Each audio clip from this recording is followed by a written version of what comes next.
Hey guys, this is Pahal from Pahal creation और आज मैं पढ़ने जा रही हूँ 365 peoples who change the world.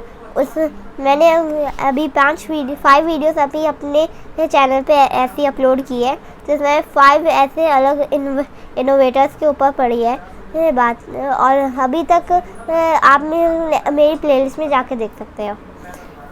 आज मैं पढ़ने जा रही हूँ निकोलस कोपरनिकस के बारे में। So let's go. Nicholas Copernicus was a Polish mathematician, economist, scholar, artist, diplomat and an astronomer. इसका मतलब है कि वो एक mathematician, scholar, economist, artist, diplomat और एक एस्ट्रोनॉमर थे। He was born on 19 February 1473 in Torun, Poland. यानी कि वो 1973 फरवरी में पैदा हुए थे। 1473 में पैदा हुए थे, 19 फरवरी में। टोरन एक जगह है पोलैंड में, वहाँ पे पैदा हुए थे। In 1496 he travelled to Italy to study law. वो 1496 में इटली गए थे लॉ पढ़ने के लिए। Copernicus is best known for his theory called on the revolutions of celestial spheres। यानी कि वो बहुत फेमस थे अपनी थ्योरी के लिए जिसका नाम था on the revolution of the celestial spheres। Copernicus theory was commonly known as heliocentrism। उनकी जो थ्योरी थी वो कॉमनली जानी जाती थी कि हेलियोसेंट्रिज्म के नाम से।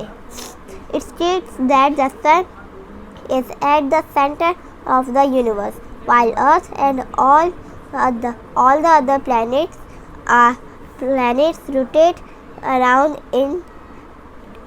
it in circular paths। यानी कि जो सन है, उनकी थ्योरी का जो मतलब है कि जो सन है वो यूनिवर्स के मिडल में है और बाकी प्लैनेट्स इसके 4 चक्कर काटते हैं। It was Copernicus' theory that led to an astronomical revolution। उनके इस थ्योरी से astronomical revolution भी आया। His theory greatly influenced many great scientists including Galileo, Kepler, Descartes and Newton। यानी कि उनकी इस थ्योरी ने बहुत सारे साइंटिस्ट को इन्फ्लुएंस कर दिया, including Galileo, Kepler, Descartes and Newton। Copernicus came up with this theory between 1508 and 1514। यानी कि वो अपनी इस थ्योरी पे काम कर रहे थे 1508 से लेके 1514 तक। He wrote this in a manuscript called the Commentariosus। Little commentary. यानी कि उन्होंने कमेंट्री इसको एक मैन्युस्क्रिप्ट में लिखा जिसको कहते थे कमेंट्रियोलस, यानी कि एक little commentary. However, the final version of his theory was published in 1543, the year he died।